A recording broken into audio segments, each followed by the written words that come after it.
โดยสบายดีเด้อพ่อแม่พี่น้องเมื่อสุขสุขคนเด้อมาพบพ่อกับน้องลาตี้และกะไอเก่งเนาะโดมาย อยู่สซ่องบายดีเด้อไอเก่งพี่น้อง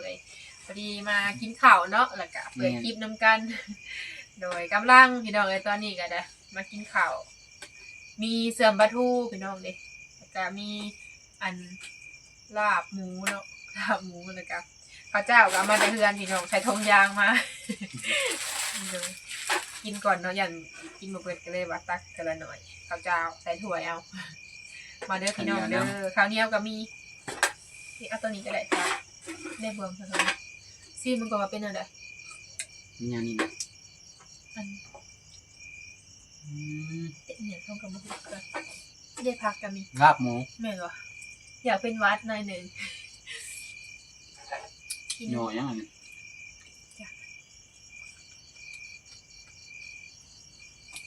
กินข้าวเหนียวก่อนมาเลยพี่น้องเด้อลูกเพชรกับมี กินข้าวเจ้าจ้ะ นั่นแหละ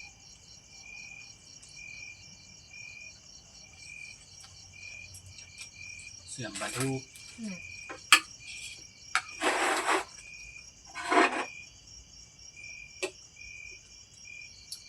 เรียบร้อยคิวขาวมาจาก มากินข้าวให้เบิ่งคือเก่าพี่น้องเลยช่วงนี้จ้ะยามเวียนประเทศเวียก แม่ ถามมาแล้วก็กินข้าวเนาะอาจจะเปิดช่องใหม่พี่น้องจังได้ก็ฝากติดตามเนาะ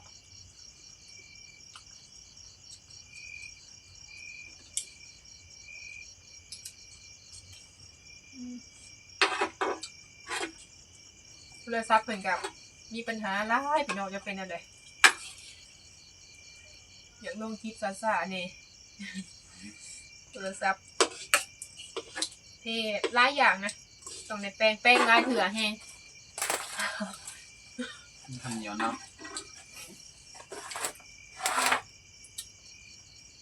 เอาหนึ่งดูค่ะชามนะ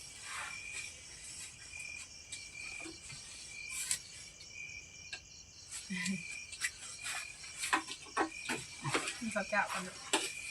กินเลยมันจะย่อยง่ายแบบ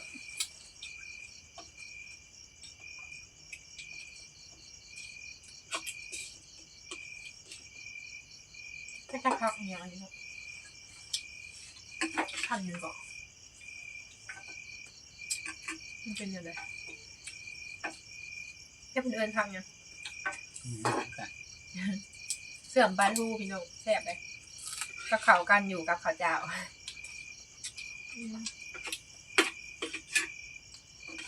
ผักกาดต้นบ้านเฮาภาษาบ้านเฮามันสิออกเพิ่นๆเด้เมียนนั่นแหละแต่ทางฝั่งอื่นเป็นสิฮู้สิห้อง ภาษาบ้านเฮาเพิ่นสิเอิ้นนั่นน่ะเนาะ แม่น ภาคแต่ละอย่างก็บ่คือกัน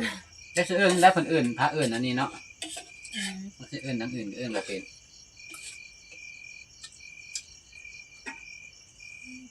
มันสิเป็นคำแบบบ่สุภาพแน่นอน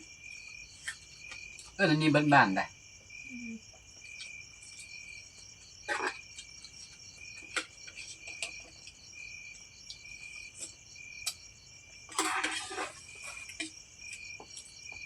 แต่ยังน้อยเลยบ่มักที่สุดเลยแหละเพิ่นปลูกมา บ่มักกินว่า คืน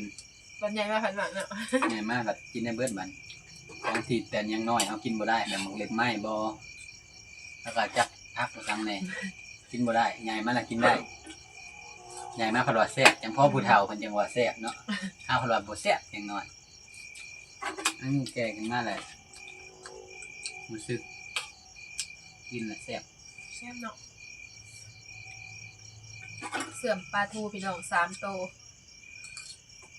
ช่วงนี้ก็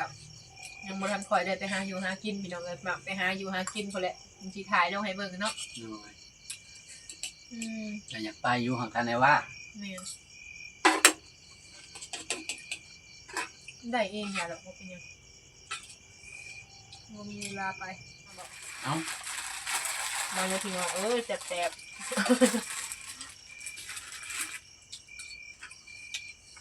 เรียกปลาทูมีไงเอามาใส่อันนี้ก็ได้ น้ำมันจะขมกว่าเสียบกินข้าวพี่น้องอากาศลมมันหลดแบบอยากเป็นหวัดเนาะไปอยู่กับหมู่หลายคนเองค่ะ มีวัดมา แบบตอนเสาร์มันเป็นแห้งเลย นอนกลางคืนกับหาผ่าหัวไงท ถ้าทำใจบ่ออก ำเดหัวออกมานอกผ้าห่มนะมันก็เป็นหวัด แสบพี่น้อง น้ำหมอกลงตรงนี้นะ เมนลมเลยมือลมมืออะไรเนาะอากาศจะเปลี่ยนเลย เมื่อไรล่มเลยน้ำหมอกที่บ่มีจอดรถไว้ข้าวเดียวของไปเบิ่งมันเปียกละน้ำหมอก ยามใดมีเวลาพอแล้วพี่น้องเดี๋ยวสิไปหาอยู่หากินให้เบิ่งเนาะบางทีก็เฮ็ดเวียกดูอะไรพี่น้องเฮ็ดเล็กๆน้อยๆเท่านั้นแหละก็มีเวลาไปหาอยากเฮ็ดให้แล้วก่อนนะแต่เอาเนี่ยเวลาไปก็อยากบ่แล้วซอยกันเฮ็ดกระตูกเนาะพี่น้องก็ได้อยู่ได้พักอาศัยนั่นแหละ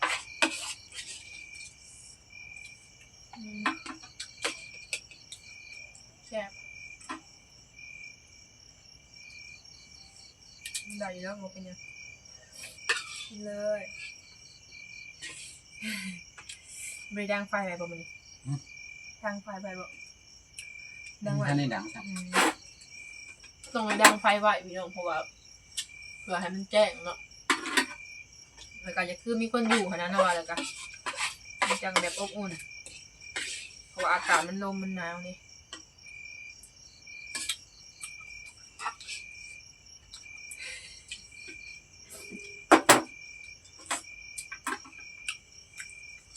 เขาเป็นยังไงหนึ่งร้ายเต๋อแล้วพี่น้องเต็มโถง รูหนึ่งมันจะเป็นไง เต็มโถงอันนี้ร้ายเต๋อพอดีเขากันเลยกินกับปลาทูเสือก ขายถุงละลูกห่อนมาลูกจะพัน ชิบบ่ เวลาครับ เป็นร้ายเต๋อ นี่แซ่บ แม่นบ่ แซ่บไป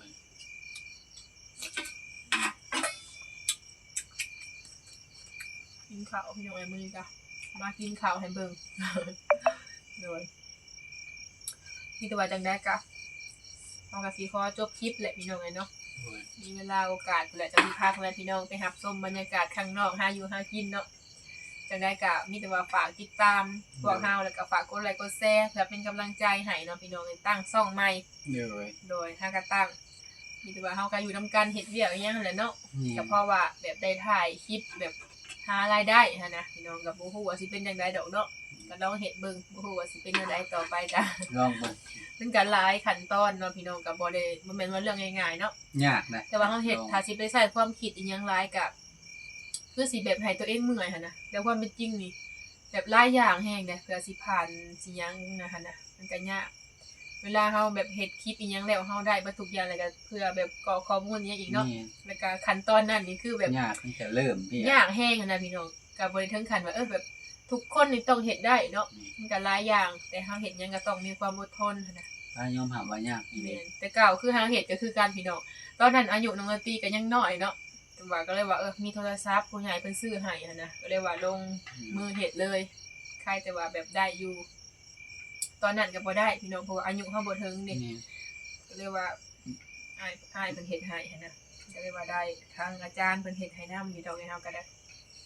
หลายอย่างเพื่อสิผ่านก็จังไดก็มีแต่ลองเบิ่งเนาะ เดี๋ยว ถ้าว่าบ่ได้ก็มีแต่ตั้งโตใหม่ ถ้าทำไปใส่ความคิดหลายนี่ก็เมื่อยแฮงอะนะพี่น้องแต่ละอย่างก็สิประมาณนี้ มือนี่แห่งตั้งยากกว่าตะกี้ เดี๋ยวนี้นี่หลายอย่างเนาะเบอร์หรือว่าอีหยังต่างๆพี่น้องถ้าเฮาบ่แบบอดทนอันนี้แฮงแล้วอีหยังก็ยากแต่ก็มีแต่ว่าสู้นั่นแหละถ้าเฮาสิเฮ็ดหยังเฮาบ่ฮู้อีหยังเลยก็บ่ได้เนาะคือแบบกด YouTube อีหยังก็หลายอย่างหั่นน่ะพี่น้องเปรียบใส่ไอ้เก่งซะเนาะเป็นตัวอย่างให้หั่นน่ะเพิ่นเฮ็ดผู้เดียวเพิ่นอยู่บ้านพี่น้องแบบโดยที่บ่ได้ฮู้จักหยังแล้วก็บ่ได้มีให้แบบบ่มีผู้ให้ถามเนาะ บ่ฮู้ซ้ำ บ่เป็นพี่น้องเอ้ยแล้วก็ บ่ฮู้ซ้ำว่า บ่ได้หยังเลยผู้ติดตาม 2,000 กว่าฐานเนาะก็ถ่ายคลิปก็ซ้ำนั่นแหละพี่น้องเพราะเฮาถ่ายผู้เดียวเฮาแล้วก็ถ่ายธรรมชาติเนาะ ผู้เดียว ผู้ ปั่ ติ น ดตามก็ 2,000 กว่าทานแล้วก็ยอดวิวก็1,000ปลายเนาะ แม่ แต่ละคลิปก็สิประมาณนี้ ตอนที่ยาหัน อืม ยอดวิวคนเบิ่งน่ะ อืม ครบกำหนดแล้วครบเกณฑ์แล้ว โดย แต่ว่าชีวิตกรอกข้อมูลมันนำเพิ่นบ่ได้ เพื่อ มันสร้างรายได้ บ่ได้แล้วก็เลยว่าหยุดแล้วบัดนี้ก็ได้ลบอีหยังออกแล้วพี่น้องตัวเก่าก็ แบบมันผิดโดนเกินที่เฮาสิไปยืนหันนะ แม่น เฮาบ่ฮู้หันนะบ่ฮู้แนวเฮ็ด ถ้าถามเพิ่นก็ว่าบ่ได้พี่น้องก็เลยว่า โดน พากัน เกิน ลบ แล้ว ก็เลยว่าตั้งใหม่เนาะโดยจังได๋ก็มีแต่ว่าขอบคุณเนาะพ่อแม่พี่น้องเมื่อทุกท่านที่ว่าเข้ามาติดตามรับชมแล้วก็ให้กำลังใจพวกเฮาเนาะโดยจังได๋คลิปนี้ก็สิขอลาไปก่อนเด้อพี่น้องเด้อถ้าพบพอคลิปหน้าเนาะโดยจากคลิปนี้ลาไปแล้วขอกล่าวคำว่าสบาย สบายดีเด้อ